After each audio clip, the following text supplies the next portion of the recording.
doing this. Are you praying? Dear Lord, please don't let Jackson hurt me. He's getting very violent right now. Okay.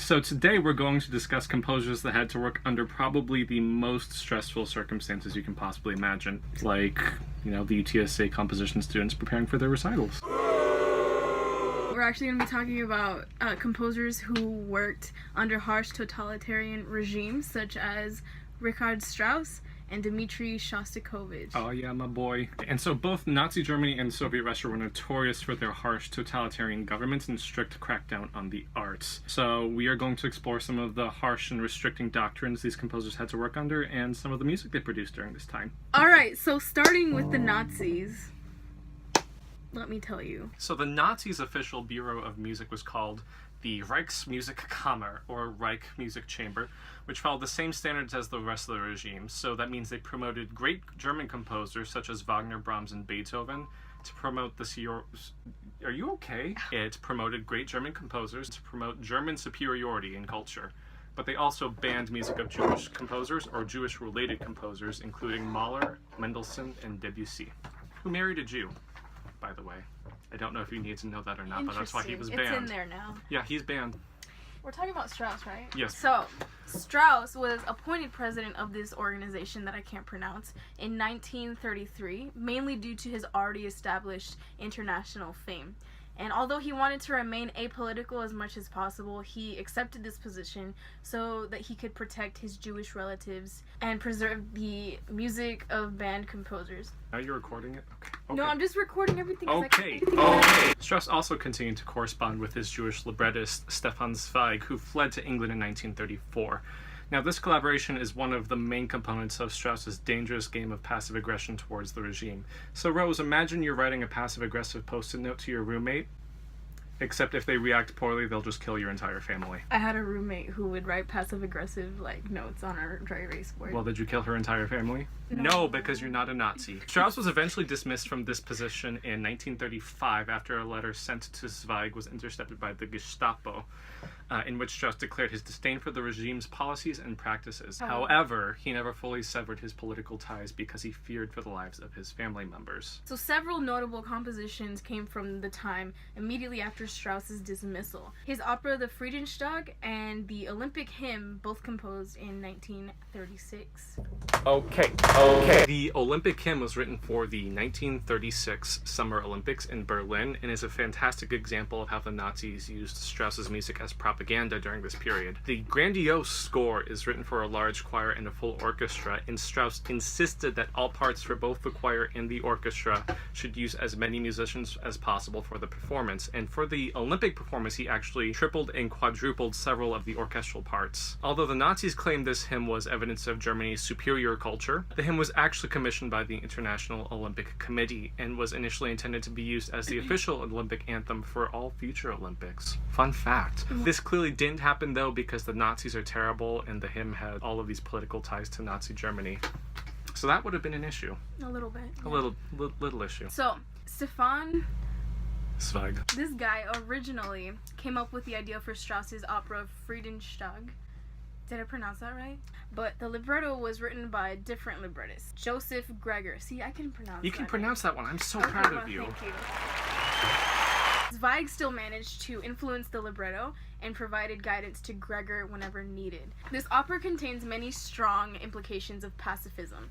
The plot is centered around a 30-year war, people's pleas for peace, and eventually an armistice agreement between opposing forces. The Nazis also used this as propaganda, claiming that they did not want to go to war, but the dire circumstances of the time required action. Ironically, Hitler and many of his high-ranking officials attended a performance of this opera shortly before invading Poland and initiating World War II. They lied. They lied. Awful people. The destruction of Germany, both physically and culturally, deeply affected Strauss.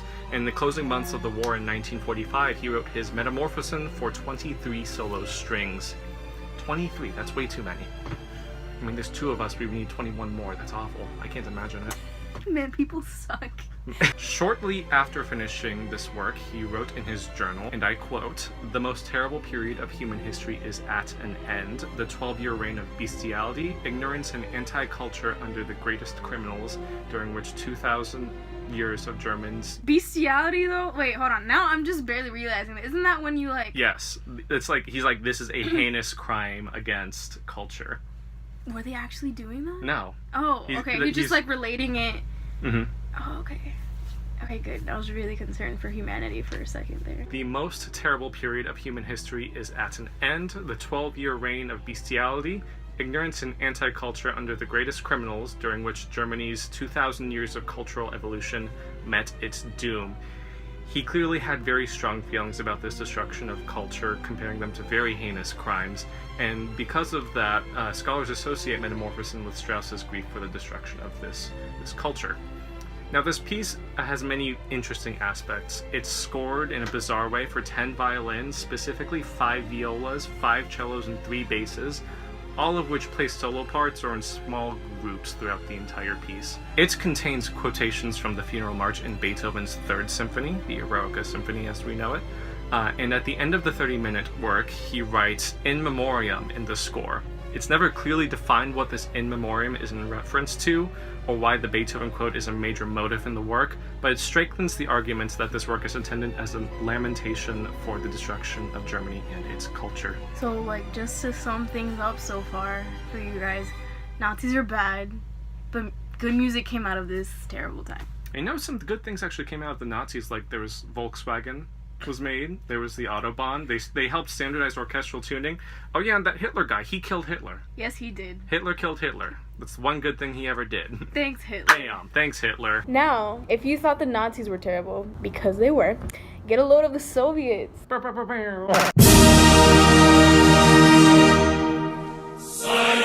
While the Nazis banned degenerate music and Jewish composers, the Soviets took things a step further, banning most music and requiring any new compositions to adhere to strict doctrines, promoting the Soviets while remaining coherent to the common man. If artists disobeyed or openly protested these rules, their works were censored, they were arrested, and likely killed or banished to Siberia. Can you please stop jiggling the phone? Shostakovich was a master of manipulating these standards and was able to produce musically satisfying works that also fit these standards. Now, my boy Shosti wrote 2 different types of pieces. You keep jiggling the phone. So Shosti wrote 2 different types of pieces, works that were simple, accessible, and compliant to the regime's standards, and works that were artistically satisfying to the composer, but not as easily understood, typically containing more complicated musical metaphors and motifs. We will discuss pieces from each of these categories: his 7th Symphony, also known as the Leningrad, and his First Violin Concerto. That's one of my favorite pieces. That's cute. First performed on March 5th, 1942, the 7th Symphony was immediately recognized domestically as a powerful icon against the siege of Leningrad, which was also Shostakovich's home city. And internationally, it was recognized as a symbol against militarism and totalitarianism.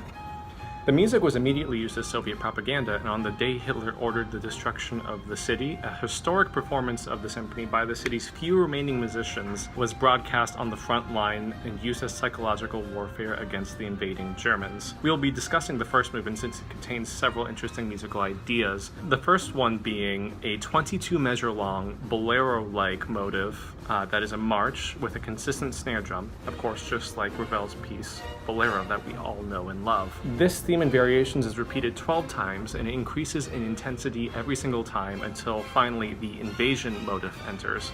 It's a louder, faster, and very brass and percussion-heavy iteration of those march elements. In general, the march theme is surprisingly sarcastic and lighthearted, but builds to a dramatic, heavy climax. Shostakovich did not intend for this work to be dedicated to the Soviet government, but rather to the Russian people who had suffered great loss, both from the war and from the government's reign of terror over its citizens. So there were many works that Shostakovich had to withhold after completion because it was not safe to premiere them under Stalin's reign. Perhaps the most brilliant work among this collection was his Violin Concerto No. 1, which was completed in 1947, but he actually didn't premiere until 1950.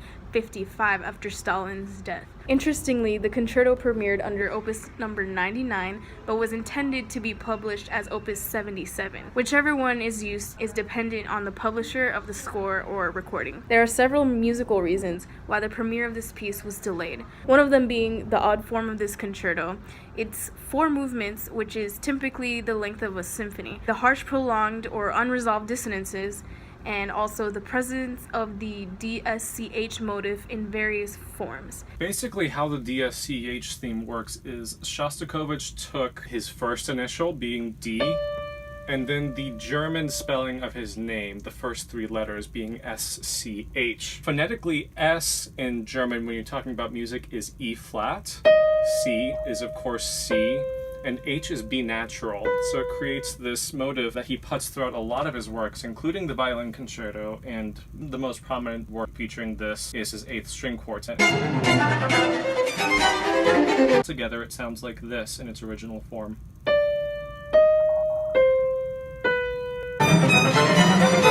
He literally put his own signature embedded into his music, which is pretty interesting. According to the Soviets, that wasn't so great because it was extremely individualist. Kind of going into that modernism ideal that we're talking about in class. This is an excerpt from the first movement of the Shostakovich Concerto. Within the first 2 measures, he already has 2 different entrances of the DSCH motive in different forms. First, it's in sort of a modulated retrograde, and then also in a modulated inversion, and that sounds like this.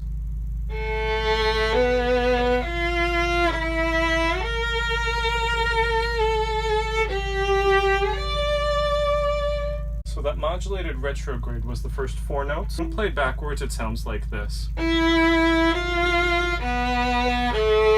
And then the inversion was elided with that and started on that F natural. This is from the second movement. He plays it more in its true form.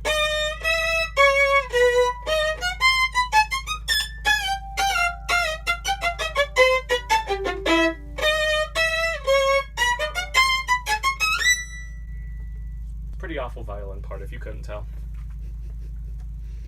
Thanks, Shosti. So as you can see, this concerto is something else. It's pretty heavy. Pretty heavy. It's pretty thick. Shostakovich feared that he might be arrested if this piece premiered any earlier, as many aspects of the piece could be interpreted as being anti-Soviet or too individualist. In conclusion, totalitarianism sucks. Shostakovich and Strauss were under some extreme pressure, but they still managed to produce some of the most mature and politically charged works during this time. It was pretty great. Yeah, so that's music in the totalitarian state.